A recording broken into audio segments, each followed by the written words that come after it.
उसके बाद से वह इस नई लौकी से चिपके रहने लगा। वह इसे स्कूल भी ले जाने लगा। क्लास में कभी कभी डेस्क के नीचे पॉलिश करता। ज्यादा दिन नहीं बीते हुए होंगे जब वह ऐसा करते हुए एक शिक्षक द्वारा पकड़ा गया। शिक्षक अति क्रोधित हो उठे क्योंकि यह घटना नैतिक शिक्षा के वर्ग में घटी थी, अर्थात नैतिक शिक्षा के शिक्षक जो हैं पढ़ा रहे थे। शिक्षक जापान के दूसरे इलाके के थे। उन्हें यह बहुत बुरा लगा कि बच्चे इन औरतों वाले काम में लगे हैं। लौकियां तो औरतें जुटाती रहती हैं। उनके शिष्यगण यदि शोर शराबे वाले स्वर में नानीवा बुशी गीतों को गाते तो उन्हें बुरा नहीं लगता, लेकिन जब वे इस गतिविधि के बीच में सेबी को लौकी पॉलिश करते पकड़े तो उनकी आवाज क्रोध से गरजने लगी। तुम बेवकूफ हो, वे चिल्लाए, तुम्हारे जैसे लड़के का कोई भविष्य नहीं है। उन्होंने तुरंत ही सेबी से उनकी लौकी छीन लिया जिस पर सेबी ने घंटों मेहनत की थी। सेबी सामने एकटक देखता रह गया, रोया नहीं।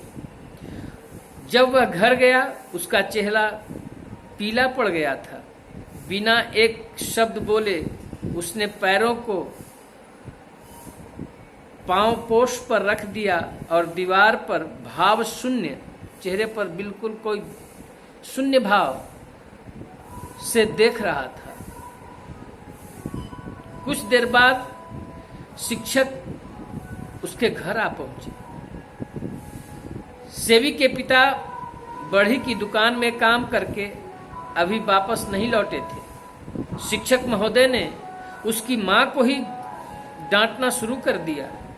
ये सब जिम्मेवारी परिवार की होती है। उन्होंने कड़े स्वर में कहा, यदि आप अभिभावकों का कर्तव्य है कि ऐसी घटना नहीं घटे।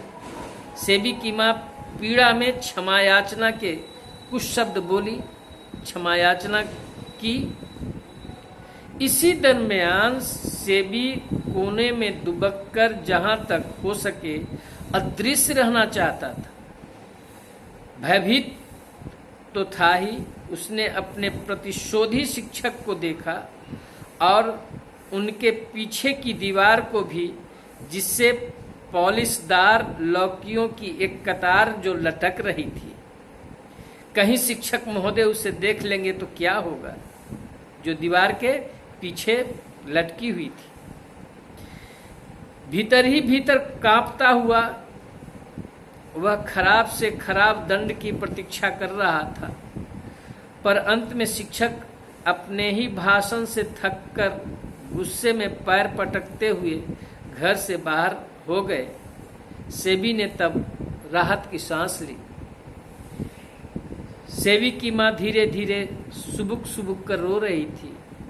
रोते हुए झगड़ने के स्वर में वह बेटे को डांटने लगी और इसी बीच पिता दुकान से लौट आए। जैसे ही उन्होंने सुना कि क्या घटना है, उन्होंने सेबी की जमकर मरम्मत की। तुम एकदम फालतू हो, वे उस पर गरजे। तुम दुनिया में कुछ भी नहीं कर पाओगे। जिस तरह से चल रहे हो कुछ भी नहीं कर पाओगे। मेरा मन करता है कि तुम्हें गली में फेंक दूं जहां के लायक तुम हो। उनकी नजर दीवार पर टंगी लौकियों पर गई। बिना कुछ कहे वे अपना हथौड़ा ले आए और सभी लौकियों को बारी बारी से चूर चूर कर दिया। सेबी पीला पड़ गया और एक भी शब्द वह नहीं बोला। अगले दिन शिक्षक महोदय ने सेबी से छीनी लौकी को एक पोर्टर के हाथों बेच दिया, जो कि उसी स्कूल में काम करता था। लो, यह लो, वे उसे देते हुए ऐसी बोले मानो यह कोई अनचाही घिनौनी चीज हो। वह पोर्टर जो था, चपरासी था स्कूल का, कुली, वह जो पोर्टर जो था वह लौकी को अपने घर ले गया और अपने छोटे से कमरे में टांग दिया।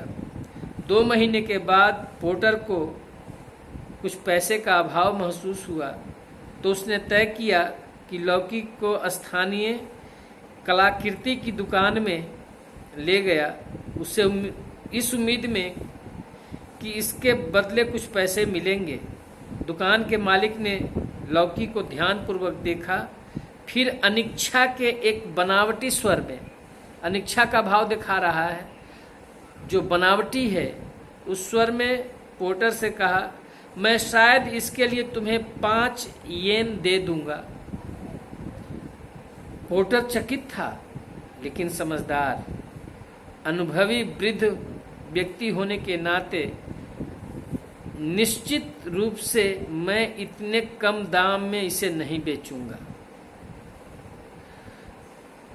इसलिए उस लहजे में कहा, क्योंकि वह बहुत समझदार था।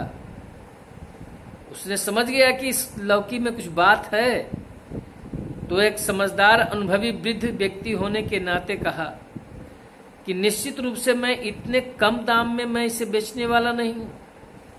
तब दुकानदार ने झट से उसका दाम 10 येन कर दिया, लेकिन वह पोर्टर अभी तक अपनी बातों पर अड़ा हुआ था। अंत में दुकानदार को लौकी के लिए 50 येन देने पड़े। पोर्टर खुशी खुशी चला गया, अपने सौभाग्य पर बेहद खुश था।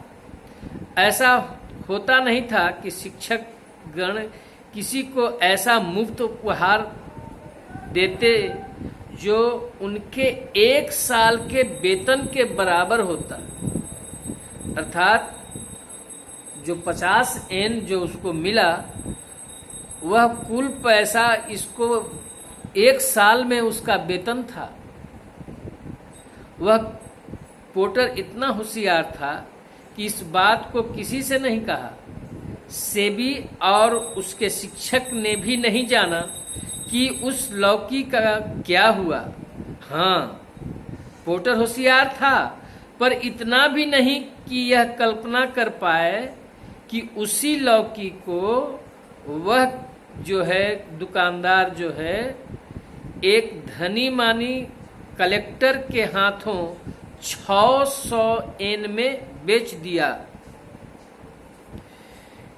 सेबी अब अपने चित्रों में पेंटिंग करने में रम जाता है।